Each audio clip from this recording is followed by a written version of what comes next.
We're going to give salt and chilli chicken a go today. So if you're a fan of the world famous salt and chilli chicken dish, like 95% of the population is, then stay tuned, this is going to be a belter.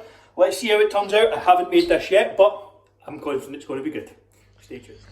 This is going to be the ingredients you need. So we have onion, chilli, spring onion, pepper. I have some chopped up garlic here, so you can buy fresh garlic if you want. I have some ginger.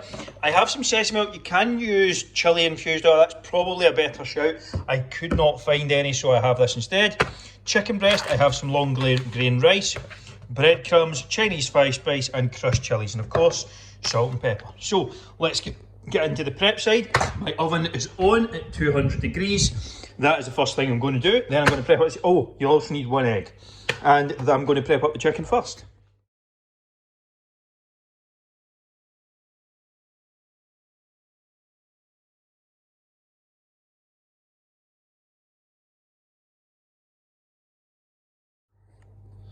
So I have, let me just make sure the camera's focusing in.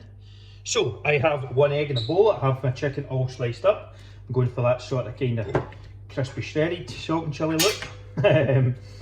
Probably could have done with a bigger bowl here, but that is all good. I am just going to coat all the chicken with the egg mix here. I'm going to move this to the side, get it out of the way, and try not to touch anything with the raw meat hand.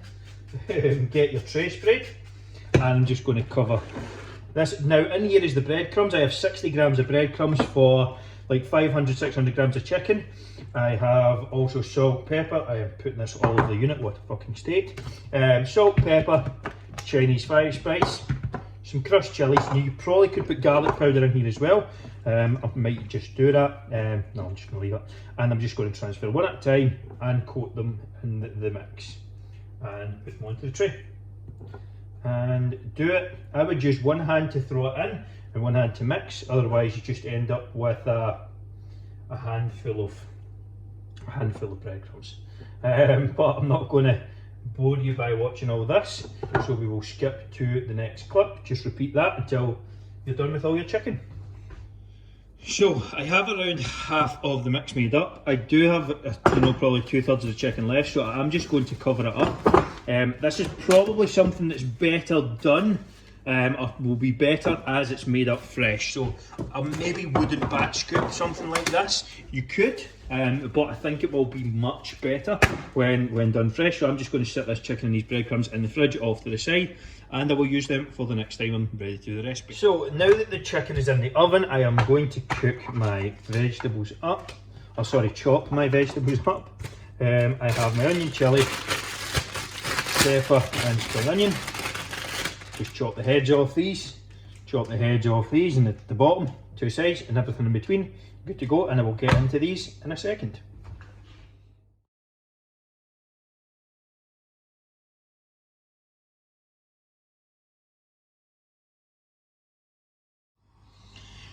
We have the pan heating up. I did put a little bit of oil in this. Don't go too mental on this now. I mean, this is going to be enough oil to do like 2 servings of the veg.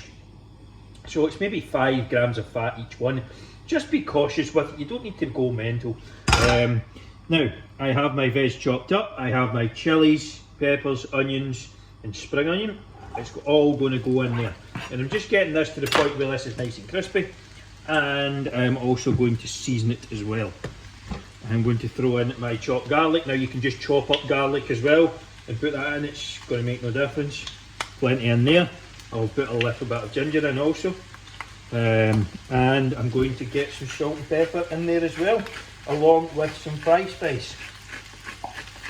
So a good bit of salt, good bit of pepper.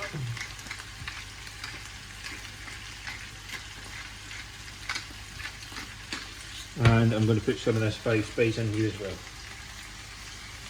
And that will be good to go. So there's a few minutes left in the chicken. By the time the chicken's ready, this will be kind of done. I will set half of this off to the side to use in another batch. But I'm just going to get the ball rolling with it here, and it can be finished off when I go to mix up the chicken again the second time. And that's a good way to streamline the process. We'll just tub the other half up, set it off to the side, put it in the fridge, and it'll be good to go.